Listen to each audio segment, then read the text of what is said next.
Bonsoir à tous, il est 18h, très heureuse de vous retrouver pour le journal sur 8 Mont Blanc. Nous sommes le lundi 28 septembre dans l'actualité ce soir. Ils auraient dû redescendre tranquillement dans leur quartier d'été fin octobre. 7000 moutons et vaches ont été bloqués par la neige dans leur alpage situé au col du Glandon. Une cellule de crise a été mise en place ce week-end pour les nourrir et organiser leur rapatriement. Nous y reviendrons dans quelques secondes avec Emmanuel Jaude. Ce week-end avaient lieu les élections sénatoriales. En Pays de Savoie, 4 sont reconduits. Un fera ses premiers pas au Sénat cette semaine. Cédric Vial s'est imposé en Savoie. Nous ferons le point avec Sébastien Germain. Et nous parlerons également relance économique avec le directeur départemental de la Banque de France de Haute-Savoie et sport avec les résultats du week-end du FC Annecy et US Annecy Rugby. Mais avant, je vous le disais, cela fait maintenant 3 jours que des éleveurs sont à pied d'œuvre en Maurienne pour démontagner près de 7000 moutons et quelques centaines de vaches des hauteurs du col du Glandon. Pris par la neige, c'est une course contre la montre qui se joue à 2000 mètres d'altitude. Emmanuel Jaude était sur place aujourd'hui. Depuis le début du week-end, c'est gestion de crise sur les hauteurs de la vallée des Villars. En effet, ce ne sont pas moins de 5 troupeaux de moutons et leurs alpagistes respectifs qui ont été pris par les récentes chutes de neige dans le secteur du col du Glandon. Samedi matin, on avait entre 30 et 50 cm de neige à 1900 mètres d'altitude et on avait entre 10 et 15 cm à 1100 mètres d'altitude. Donc samedi matin, j'ai été alerté tout de suite par les différents éleveurs qui étaient dans le secteur, des situations assez complexes avec les moutons qui étaient pris dans la neige, qui avaient des difficultés à avancer et puis surtout c'est que toutes les voies d'accès étaient coupées.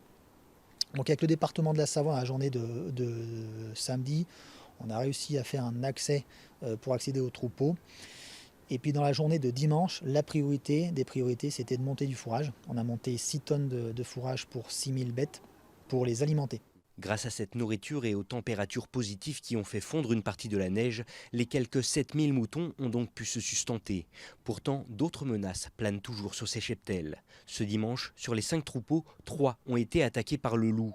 Très présent sur ce territoire, il complique singulièrement la tâche des éleveurs venus regrouper et descendre le troupeau. Donc là, la priorité, ça a été de sauvegarder les troupeaux et d'essayer de trouver une solution pour pouvoir les faire descendre et les faire manger éventuellement. Il en allait de la survie de nos bêtes. Nous, on a de quoi manger dans les cabanes, mais elles, il y en a qui ont passé 48 heures sans manger. Il peut vite y avoir de la casse, en plus avec la présence du loup qui a fait du dégât apparemment chez les voisins. Donc on était sous pression.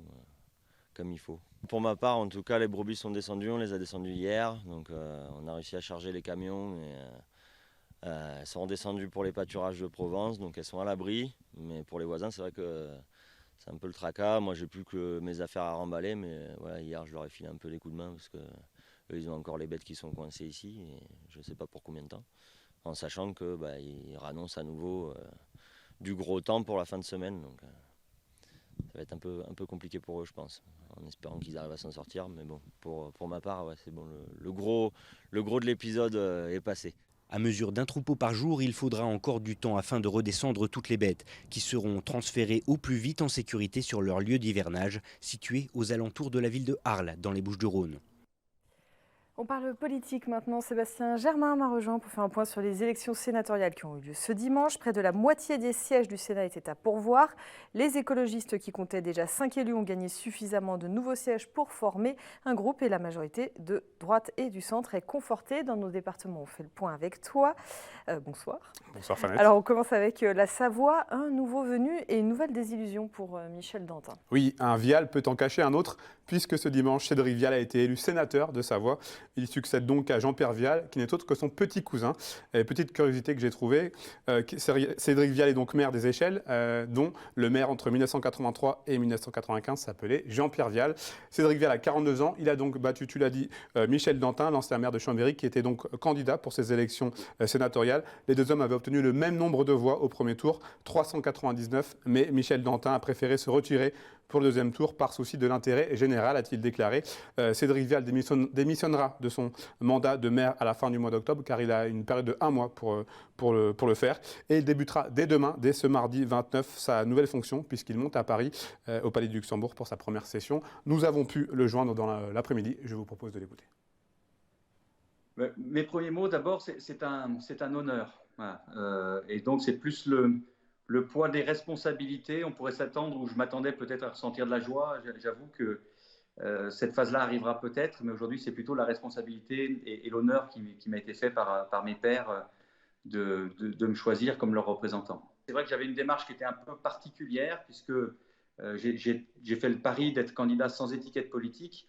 Donc je savais que c'était un pari qui était risqué, qui était original en tous les cas.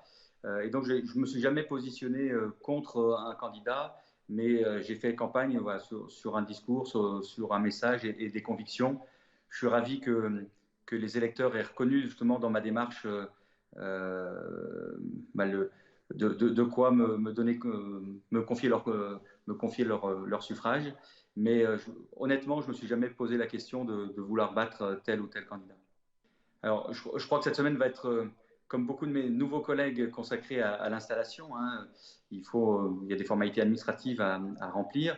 Et puis, jeudi, c'est l'élection du président du Sénat, donc qui sera, je pense, un moment fort aussi, à la fois de la vie de l'Assemblée et puis probablement pour moi aussi. Je suis élu depuis 20 ans maintenant. J'ai 42 ans. On est 2 sénateurs à représenter la Savoie. Donc, c'est effectivement à la fois une mission exigeante et une mission passionnante. Voilà, je suis vraiment ravi et honoré que mes collègues élus, eux aussi engagés, expérimentés, aient fait le choix de me choisir pour les représenter. Et toujours en Savoie, Martine Berthet n'a pas été inquiétée? Oui, c'est donc un deuxième mandat pour Martine Berthet, qui est donc sénatrice depuis le 24 septembre 2017. Elle est arrivée en tête lors des 2 tours de ce scrutin avec 491 voix au premier tour et 613 lors du second. C'est une vraie belle performance pour l'ancien maire d'Albertville. Je redonne les résultats complets pour la Savoie. Donc on a en tête Martine Berthet devant donc Cédric Vial. André Verretto se classe 3e, Claudie Léger est 4e, Brice Bernard du Rassemblement national est 5e avec une forte progression de grands électeurs puisqu'il passe de 32 à 74 par rapport à la dernière élection de 2017. Enfin, Catherine Ferrari ferme la marche. Il y avait en tout en Savoie 1232 grands électeurs. Côté Haute-Savoie, tous les sortants ont été réélus facilement, Sébastien? Oui, pas de surprise du côté d'Annecy à la préfecture. 6 candidats en lice pour ces élections sénatoriales. Et sans surprise, je disais donc, Loïc Hervé, Cyril Pellevat et Sylviane Noël sont élus. Les 3 arrivent en tête. Retour sur cette soirée en images. Il y a foule à la préfecture de Haute-Savoie à Annecy pour ces élections sénatoriales. 1974 grands électeurs sont appelés aux urnes pour élire les 3 sénateurs haut-savoyards parmi 6 candidats pour la mandature 2020-2026. À 17h30, les votes sont clos dans les 6 sections mises en place. Place au dépouillement, sous les regards attentifs et peut-être inquiets des différents états-majors. Mais la surprise et le changement de cap attendront à Haute-Savoie, car très rapidement, une tendance se dégage. Loïc Hervé, Cyril Pellevat et Sylviane Noël, les 3 sénateurs sortants, vont être reconduits. Confirmation à 19h30 avec la proclamation officielle des résultats. Candidat proclamé élu. Monsieur Loïc Hervé, présenté par la liste Libre et Indépendant pour la Haute-Savoie. Monsieur Cyril Pellevat, présenté par la liste Proximité et Engagement pour la Haute-Savoie. Madame Sylviane Noël, présentée par la Voix des élus locaux et des territoires de la Haute-Savoie. Loïc Hervé arrive donc en tête avec 32,09% des suffrages, soit 40 voix de plus que Cyril Pellevat, arrivé 2e. Sylviane Noël, elle, obtient 19,6% des votes. Ils sont donc élus. Très content de ce résultat et il nous engage maintenant dans les mois qui viennent, dont on sait très bien qu'ils seront importants sur un plan politique, puisque nous aurons à prendre des décisions importantes avec le projet de loi de finances pour 2021 qui va commencer très très bientôt au Sénat, et puis également avec le projet de loi 3D, décentralisation, déconcentration, différenciation, qui va occuper l'espace sénatorial cet hiver. C'était important parce qu'on avait une sociologie qui avait quand même changé, avec pas mal de villes qui avaient changé de bord politique. Et pour le coup, aujourd'hui, on voit que le travail de terrain qu'ont fait les 3 sortants, finalement, est récompensé. J'ai pris le mandat en cours de route, il y a de cela 2 ans tout juste, après la démission de Jean-Claude Carle. Donc il a fallu faire sa place dans un mandat déjà bien entamé aux 2 tiers. Donc ce n'était pas évident et je pense y être parvenue. En tout cas, les résultats de ce soir le prouvent et j'en suis très heureuse. Malgré la récente percée écologiste au municipal, Jeannie Tremblay n'arrive qu'en 4e position avec un score de 12,69% devant Alexandre Allègre-Pilot et Vincent Lecaillon. Je suis déçue, puis à la fois je suis réaliste. Ce sont des grands électeurs, on reste un petit peu dans une tradition de parti et une grosse majorité d'élus qui sont là depuis longtemps, et donc voilà le vote. On nous avait prédit 10-15 votes, on en a fait à peu près 78 je pense. Étant donné la faible couverture médiatique, étant donné la difficulté qu'on a eu à rencontrer les maires et la durée très courte de notre campagne, on est relativement content et surtout on est heureux que des personnes nous aient fait confiance. Les 3 parlementaires élus ont donc 6 ans pour continuer de défendre les intérêts aux Savoyards à Paris. Parlons relance économique maintenant avec notre invité du jour. J'accueille Lionel Brunet, directeur départemental de la Banque de France en Haute-Savoie. Merci d'être avec nous ce soir. Bonsoir. Bonsoir. Alors, pour que l'on comprenne bien le rôle que la Banque de France peut avoir dans cette période économique difficile, quels sont les leviers très concrets qui sont en votre possession auprès des ménages et des entreprises? Alors, il faut savoir que la Banque de France est présente dans l'écosystème quand tout va bien. Elle est encore plus visible quand ça va mal. Parce que parmi ses missions, elle a, par exemple, vis-à-vis des particuliers, la gestion des commissions de surendettement. Donc, dès lors qu'un ménage n'arrive pas avec ses ressources à régler ses charges et ses crédits, ils nous saisissent et nous avons la possibilité effectivement de les aider à rétablir l'équilibre. Vis-à-vis des entreprises, on a aussi plusieurs missions, on cote les entreprises en fonction de leurs éléments financiers, en fonction de leur stratégie. Et surtout, en ces périodes compliquées, on est aussi médiateur du crédit au niveau départemental. Donc on est amené, dès lors qu'elles n'ont pas obtenu un crédit, par exemple, à jouer le rôle de médiateur entre cette entreprise et ses banquiers pour essayer de faire évoluer les choses. Et ce rôle, on en reparlera. Mais avant, vos perspectives, vos enquêtes sont regardées de près tous les mois. Tout simplement, comment va le tissu économique de notre région et de notre département? Alors peut-être déjà un petit focus national, puisque la Banque de France a revu ses prévisions macroéconomiques pour l'année 2020. Elle les avait fait la première fois après le choc sanitaire en juin. Elle les a révisées en septembre. Nous sommes désormais sur un recul du PIB 2020 estimé à 8,7%. Nous étions à 10,3% au mois de juin. Donc ça veut dire qu'on reste naturellement sur un choc. C'est un peu mieux que prévu. C'est un peu mieux que prévu parce que on va en parler, mais la reprise de l'activité était sans doute un peu plus rapide que ce qui avait été anticipé en juin. Et puis on est sur une reprise de 7,4% en 2021 et 3% en 2022. En gros, on est sur un scénario en racine carrée ou en vol d'oiseau, c'est plus poétique. C'est-à-dire que la croissance économique reprend vite et puis va effectivement un peu tangenter. On est désormais sur un retour à l'avant-crise au premier trimestre 2022, alors que nous étions auparavant sur un troisième trimestre 2022. Ça se reconnaît aussi côté emploi. On parle de 800 000 emplois détruits entre aujourd'hui et les prochains mois. En 2022, on sera à quel niveau?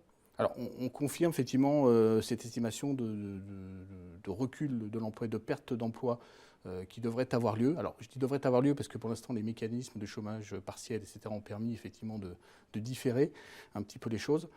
Mais on est aussi sur une augmentation du chômage sur 2021 et un retour, alors pas tout à fait à l'équivalent, mais un retour à des choses plus normales, en tout cas, à partir de 2022. Et alors, localement, qu'est-ce que ça donne? Alors, localement, nous conduisons chaque mois des enquêtes auprès d'un panel de chefs d'entreprise constant et on leur pose un certain nombre de questions.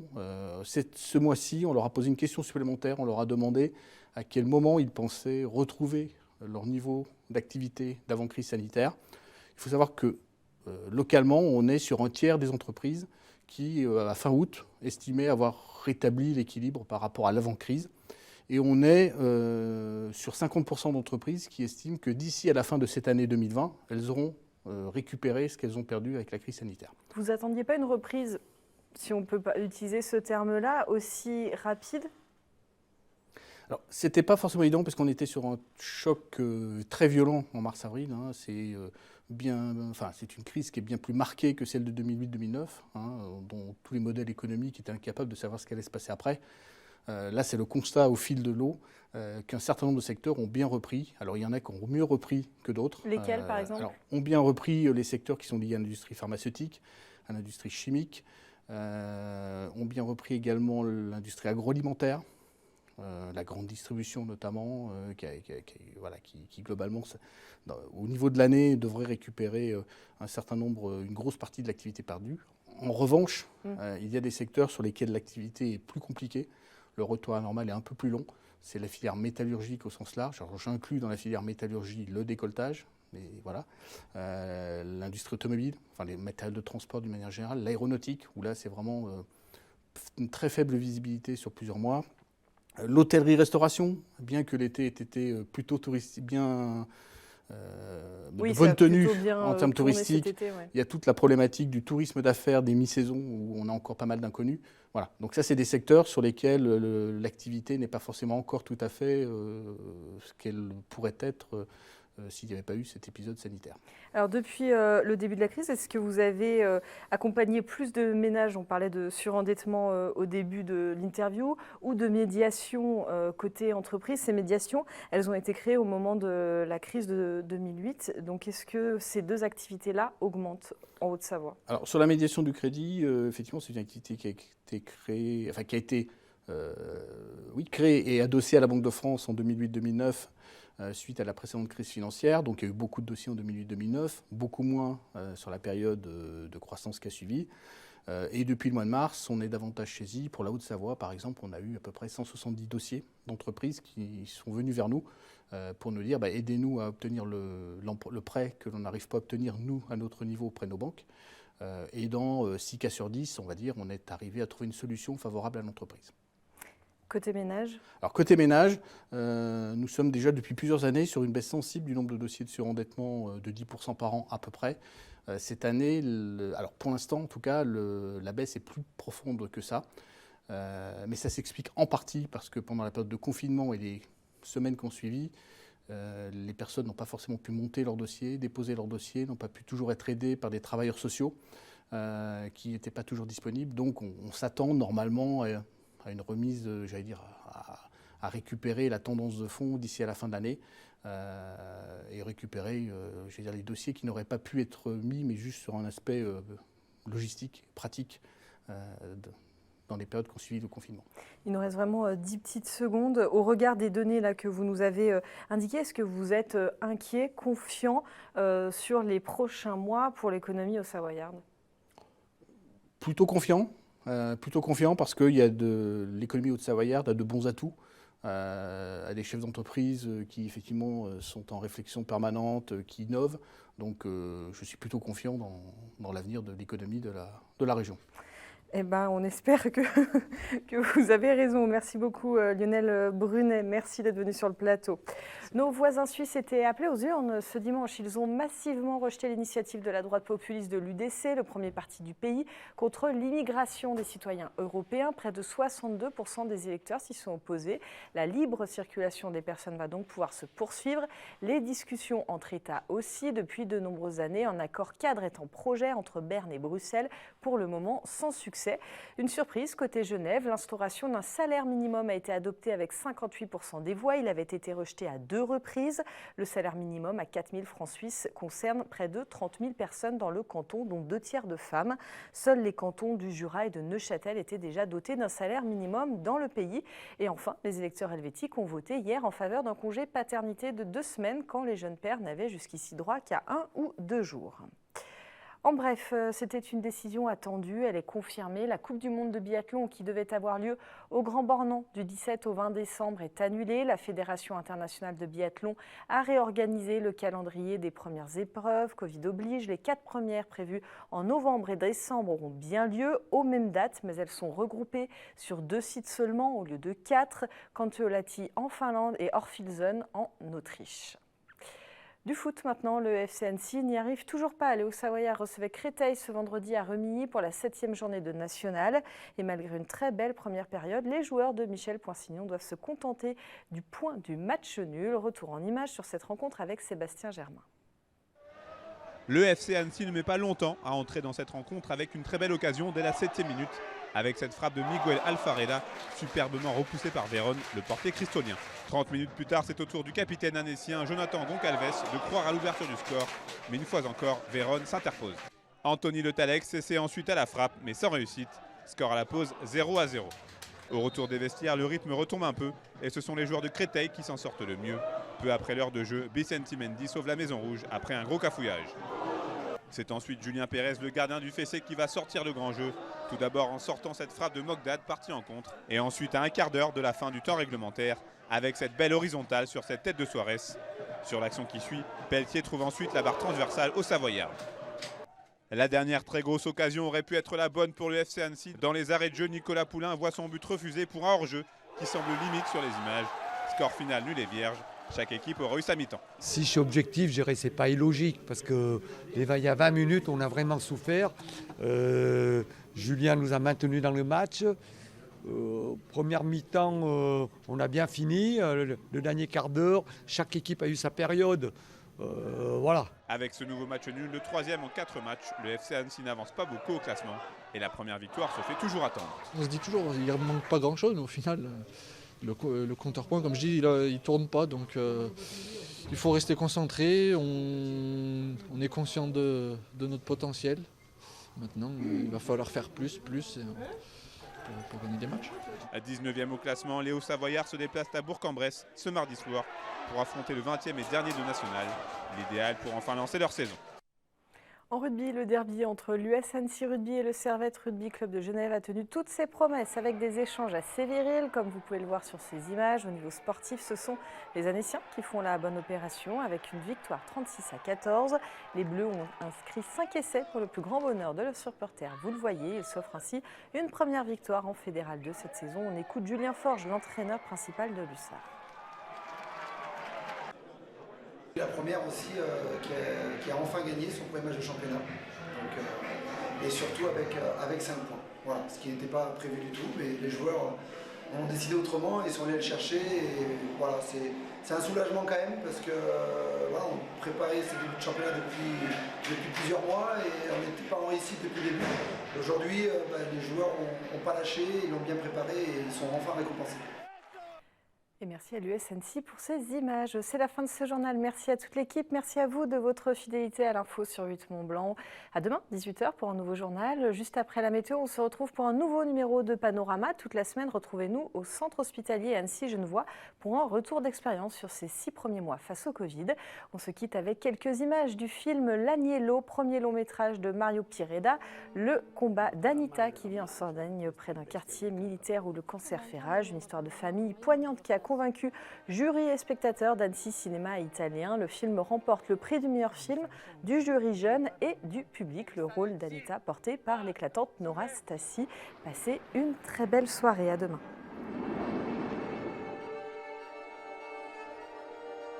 Mi piacerebbe perché